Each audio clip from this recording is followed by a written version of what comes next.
Hi friends, मैं हूं वहीदा और welcome to my channel Waheeda Bilimoria. Friends, आज हम क्लास 7 का चैप्टर लाइंस और एंगल्स का लास्ट पार्ट यानी एक्सरसाइज 5.2 का लास्ट पार्ट देखने वाले हैं। हमारे लिए ये 5.2 का सेकंड पार्ट होगा, लेकिन चैप्टर के रिलेटेड ये पूरे चैप्टर का फोर्थ पार्ट होगा।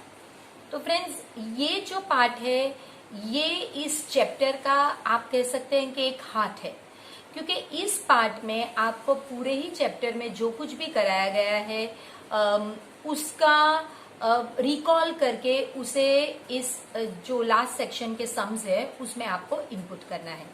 तो ये एक तरीके का चैप्टर का रिवीजन भी है और आने वाले क्लासेस के लिए एक बुनियाद भी है। तो आइए शुरू करते हैं हमारा इस चैप्टर का लास्ट सफर एक्सरसाइज 5.2 के लास्ट सम से। चलिए,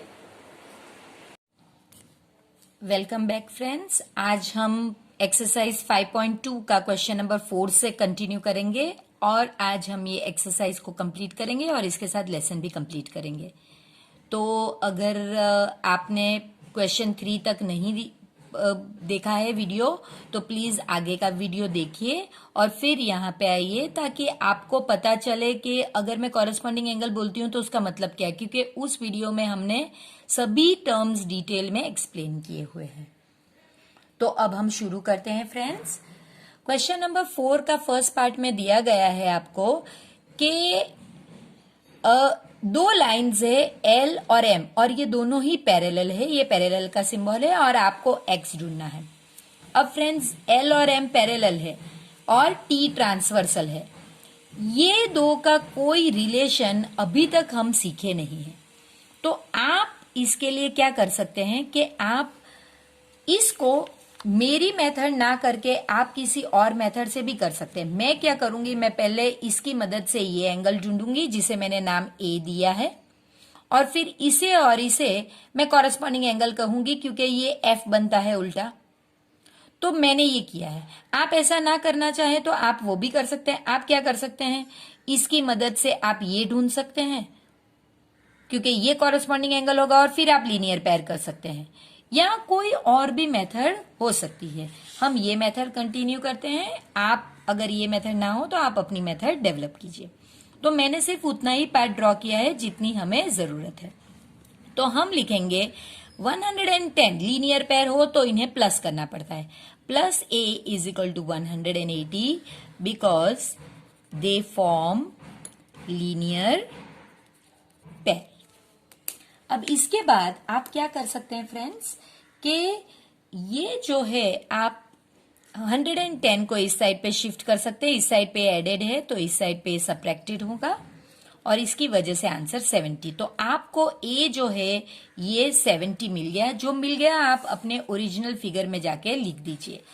अब आपको पता है कि 70 जो आपको मिला है वो और ये दोनों जो है वो कॉरेस्पॉन्डिंग एंगल्स। तो आपको ये लिखना है a is equal to x because, और कॉरेस्पॉन्डिंग एंगल्स इक्वल होते हैं because they are corresponding angles. तो आपने ये लिख दिया। तो अब आपको a तो पता है 70 इज इक्वल टू एक्स। अब आप सिर्फ इक्वेशन में ऐसे इसको टर्न कर दीजिए x इज इक्वल टू 70। तो आपको एक्चुअली में सम में यही ढूंढना है, ए नहीं ढूंढना है। देखिए पूछा भी गया यही है कि आपको एक्स की वैल्यू ढूंढनी है, तो ये आप ढूंढिए, उसकी मदद से ही आपको ये मिलेगा, क्योंकि इन दो एंगल के बीच में कोई रिलेशन अभी इस क्लास में हमें पता नहीं है। तो और आगे के क्लास का हम डिस्कस नहीं कर सकते। तो ये आपके दो फिगर्स की मदद से आप फिगर को ब्रेक कीजिए अपने हिसाब से और फिर आगे बढ़िए। क्वेश्चन 2 है इसी क्वेश्चन का सेकंड पार्ट, वो तो एकदम ही इजी है फ्रेंड्स। ये एक कंफ्यूजन क्रिएट करने के लिए बनाया गया सम है। इसमें आपको सिर्फ एक ही बात कही कि L is parallel to M, आपको A is parallel to B, यानी ये दो लाइन पैरेलल है ऐसा नहीं कहा गया है। तो आपके लिए तो ये दो लाइन है जो पैरेलल है और ये जो है A ये ट्रांसवर्सल है। ये 100 है, आप इसे आराम से ढूंढ सकते हैं एक्स को। आपको इस पार्ट की जरूरत ही नहीं, लेकिन ये कंफ्यूज करने के लिए कहा गया, और ये आपको देख सकते हैं कि ये तो कॉरेस्पॉन्डिंग एंगल है। तो बस फ्रेंड्स वही फिगर आपने ड्रॉ किया है और उसमें आपको लिखना है कि 100 is equal to x because they are corresponding angles, therefore x is equal to 100। बस इतना ही लिखो और आपका ये सम हो गया। क्वेश्चन नंबर 5 में आपको दिया गया है in the given figure page number 111 the arms of two angles are parallel. हम यहीं पे स्टॉप करेंगे क्योंकि इसका क्या मतलब है वो मैंने आपको ड्रॉ करके बताया। आप जानते हैं कि अगर एक एंगल ये है तो ये वाला हिस्सा और ये वाला हिस्सा उसके आर्म्स होते हैं, ये दोनों ही आर्म्स होते हैं। तो आपको कहा गया है आर्म्स दोनों एंगल के पैरेलल है, यानी कुछ इस तरह के दो एंगल्स हैं। अगर हम अलग अलग ड्रॉ करें तो ये आर्म इसके पैरेलल है और ये आर्म इसके पैरेलल है। तो ये आपको बताया गया है कि अगर दो फिगर्स है, देखिए ये ओरिजिनल फिगर है, तो arm A B will be parallel to arm E D. ये मैंने यहां पे ड्रॉ करके बताया, देखिए A B is parallel to E D. उसी तरह ये जो बी सी है ये पैरेलल टू ई एफ है। तो ये इसका मतलब है कि B C is parallel to, यहां हमारे पास two pairs of parallel lines हैं, लेकिन वो रेज के फॉर्म में है। तो ये है आपके पास। अब आपको ये सम स्टार्ट करने से पहले करना ये है कि सिर्फ इन लाइंस को आप एक्सटेंड कर दीजिए इस तरह से। एक्सटेंड हमेशा आप डॉटेड लाइन से ही करते हैं। और अब आप देख सकते हैं कि किस तरह से ये फिगर आगे के फिगरों की तरह ही हो गया है। तो यहां पे अगर ये ढूंढना है तो आपको ये दो पैरेलल है और ये ट्रांसवर्सल, ऐसा बोलना होगा कि भाई A B is parallel to E D and B C is the transversal. आप बी सी ट्रांसवर्सल बोल सकते हैं या बीजी ट्रांसवर्सल बोल सकते हैं। और फिर आपको बोलना है कि ये दो कॉरेस्पॉन्डिंग एंगल्स है। इसी तरह आपको जब ये मिल जाएगा तो आपको ये दो पैरेलल लाइन बोल के इसे ट्रांसवर्सल बोलना है, तो ये दो आपके कॉरेस्पॉन्डिंग एंगल्स हो जाएंगे। तो यही है कंसेप्ट। अब आप यहां पे देखिए, पहले हम ये दो लाइन ली है तो हम बोलेंगे A B is parallel to G D, क्योंकि हमने जी डी ही ड्रॉ किया है। नीचे का ई वाला सेक्शन हमारे काम का ही नहीं है तो हमने वो ड्रॉ ही नहीं किया। तो ये दोनों पैरेलल है और उसके साथ हमें ट्रांसवर्सल के बारे में भी लिखना होगा। सो बी सी इज ट्रांसवर्सल। अगर ये होता है तभी आप कह सकते हैं देयरफॉर 70, अब आप इसे एक नाम दे दीजिए, मानो के x। 70 is equal to x because they are corresponding angles, therefore x is equal to 70। ये तो आपको मिल गया। जैसे ही आपको ये मिल जाए फ्रेंड्स, आपको जाके यहां पे इसे लिख देना है।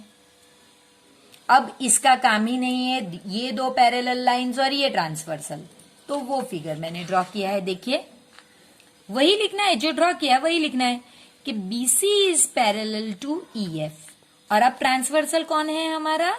ED। ED is transversal, therefore, तो अब मैंने इसे नाम x दिया था, इसे y दे देते हैं। Therefore x is equal to y because they form corresponding angles. अब x तो आपको पता है 70, तो that is equal to y, और फिर आपको लिखना है y इज इक्वल टू 70। देखिए कितना इजीली आपको पूरा सम, अगर आपने ये सिर्फ इतना एक्सटेंड किया, इससे आपको पता चल गया कि ये दो लाइन पैरेलल और ये ट्रांसवर्सल हो तो ये दो कॉरेस्पॉन्डिंग एंगल, और ये दो लाइन पैरेलल और ये ट्रांसवर्सल हो तो ये दो कॉरेस्पॉन्डिंग एंगल। इतना सिंपल है फ्रेंड्स। ये जो लास्ट क्वेश्चन है फ्रेंड्स, इस क्वेश्चन में आपको कुछ ऐसी चीजें करनी होंगी कि जिसकी मदद से आप कह सकते हैं कि ये जो दो लाइन है, इसमें L और M, इसमें भी एल और एम ही सब में नाम दिया गया है और सभी में ट्रांसवर्सल, चाहे वो इस तरह से ट्रांसवर्सल हो, उसका नाम भी एन है, इसका नाम भी एन है, क्योंकि ये दो पैरेलल लाइंस हो सकती है। फिगर पे मत जाइए, हमें कैलकुलेट करके ही डिसाइड करना है कि ये लाइंस पैरेलल है या नहीं। तो ये ट्रांसवर्सल है, यहाँ पे एल और एल और ये ट्रांसवर्सल एन, यहाँ पे एल और एम और ये ट्रांसवर्सल एन। तो आपको कंसेप्ट क्लियर होने चाहिए। जैसे कि आप यहाँ पे देखकर कह सकते हैं कि भाई ये दो तो interior angles on the same side of transversal, तो इनका टोटल 180 हो गया, तो मैं बोल सकती हूँ कि एल और एम पैरेलल है। इसी तरह ये डायरेक्ट नहीं होगा फ्रेंड्स, आपको पहले इसकी मदद से ये और ये, आप इसकी मदद से ये ढूंढ लीजिए लीनियर पेयर की मदद से, और फिर ये दोनों चेक कीजिए, अगर वो कॉरस्पॉन्डिंग एंगल हो तो सेम होंगे, और अगर दोनों के मेजर अलग है मतलब कि लाइन पैरेलल नहीं है। इसमें भी यही होगा, आप इसकी मदद से ये ढूंढ लीजिए, और फिर ये दो अगर सेम होते हैं तो कॉरस्पॉन्डिंग एंगल सेम है, तो ये एल और एम पैरेलल है। इसमें आप क्या कर सकते हैं कि इसमें आप इसकी मदद से ये ढूंढ सकते हैं, और अगर ये दो 180 हो गए तो आप कर सकते हैं, नहीं तो आप इसकी मदद से ये ढूंढ सकते हैं और ये दो 180 हो गए तो भी आप कर सकते हैं। तो चलिए अब शुरू करते हैं। फर्स्ट फिगर देखिए फ्रेंड्स, मैंने आपको बताया कि अगर ये दो का टोटल 180 होता है तो हम कह सकते हैं कि ये दोनों ये जो दो लाइन है ये पैरेलल है। तो आपको यहीं से स्टार्ट करना होगा कि 126 plus 44, so here you'll feel कि भाई ये 0 और ये 7 और 170। तो आप लिख सकते हैं कि the sum of two angles is not 180, therefore they are not interior angles on the same side of parallel line। यानी वो नहीं है, तो इसका मतलब इन शॉर्ट, अगर आपको ये इतनी बड़ी स्टेटमेंट ना लिखनी हो और इन शॉर्ट लिखना हो तो आप लिखेंगे L is not parallel to M। ये इसका आंसर है। अब फ्रेंड्स ये जो सेकंड वन है ये मैंने आपको बताया है ये डायरेक्ट नहीं होगा, तो हम पहले क्या करेंगे, इसकी मदद से हम ये ढूंढ लेंगे, और फिर या फिर हम इसकी मदद से ये ढूंढ लेंगे, तो हम ये पहले करेंगे।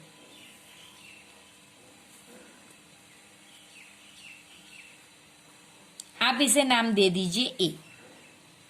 आप कहिए कि 75 plus a is equal to 180 because they form linear pair.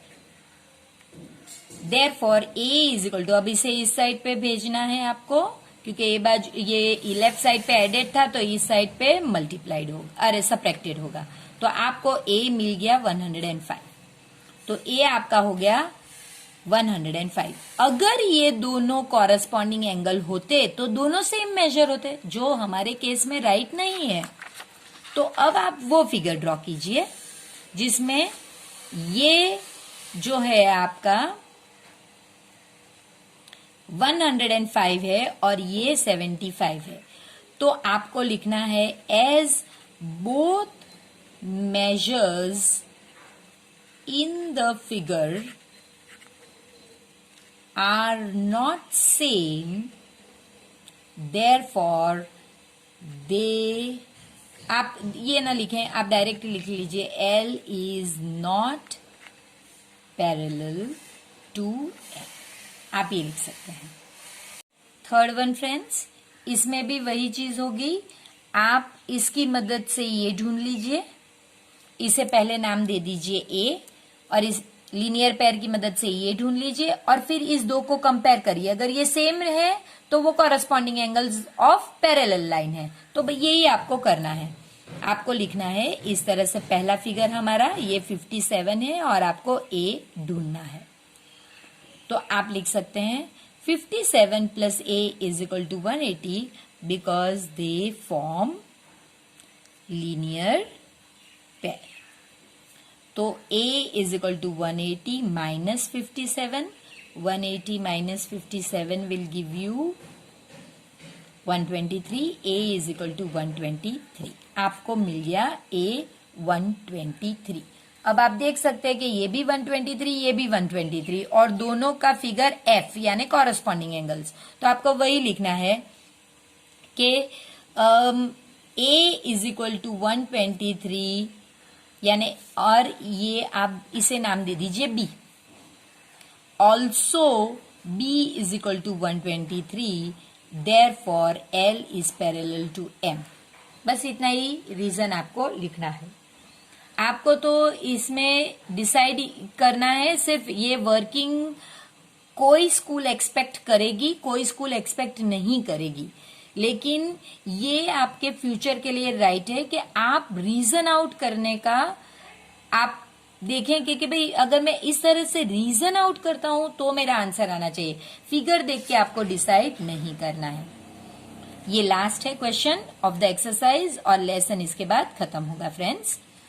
तो ये जो है इसमें आप क्या कर सकते हैं, इसमें आप 72 की मदद से इसे ढूंढ सकते हैं और फिर ये देख सकते हैं कि भाई कॉरेस्पॉन्डिंग हो तो सेम होगा। तो हम वो ले लेते हैं, ये m है और ये लाइन n है और ये 72 है। आप इसे a नाम दे दीजिए। सो आप फर्स्ट स्टेप तो आपका होगा 72 plus a is equal to 180 because they form linear pair. a is equal to 180 minus 72, a is equal to 108। तो आपका a 108 होगा। अब आपको ये कंपेयर करना है ना, जो कंपेयर करना है वही लिखिए फ्रेंड्स। ये 98 है और ये 108, ये दोनों सेम नहीं है। तो फिर आप कैसे कह सकते हैं एज, अब ये a दीजिए इसे नाम और इसे b, ये तो a ही था जो हमने ढूंढा है। As a is 108 and b is 98, therefore l is not parallel to m। तो फ्रेंड्स ये बड़ी ही इजी एक्सरसाइज थी और इंटरेस्टिंग भी, और आई होप कि आपको इसमें बहुत मजा आया होगा और आप अब पूरा लेसन समझ गए होंगे। बहुत कम कंसेप्ट है फ्रेंड्स। अगर आप रिपीटेड 2-3 बार ये वीडियो देखेंगे और इसे समझने की कोशिश करके अपने आप से ये सम्स करेंगे तो इसके जितना मजा ज्योमेट्री में कोई लेसन आपको नहीं देगा। ये इतना इंटरेस्टिंग लेसन है। तो फ्रेंड्स फिर मिलते हैं अपने नए लेसन में। फ्रेंड्स मैं आशा करती हूँ कि ये चैप्टर आपको भी उतना ही अच्छा लगा होगा, उतना ही इंटरेस्टिंग लगा होगा जितना मुझे लगा है। ये ज्योमेट्री जो हम क्लास 8 से लेकर 10 तक पढ़ने वाले हैं उसके लिए आपको पूरी तरह से प्रिपेयर करेगा। अब अगर कोई आपसे कहेगा कि भाई ऑल्टरनेट एंगल्स, इंटीरियर एंगल्स या फिर कॉरेस्पॉन्डिंग एंगल्स, तो आपको समझने में जरा भी देर नहीं लगेगी कि वो क्या कहना चाहते हैं। और यही हमारी जीत है फ्रेंड्स। और अब मैं आशा करती हूँ कि आपने अपने कई सारे फ्रेंड्स के साथ इस वीडियो को शेयर भी किया होगा और सब्सक्राइब तो आपने भी किया होगा और अपने फ्रेंड्स, अपने कजिन्स, अपने पेरेंट्स सभी के मोबाइल से आपने मेरी चैनल को सब्सक्राइब किया होगा। और इस वीडियो को अगर आपने एंड तक देखा है यानी इसे आपने पसंद भी किया है तो प्लीज लाइक बटन दबाना मत भूलिएगा और सब्सक्राइब करते समय वो जो बेल आइकन है उसे भी दबाइएगा जरूरी।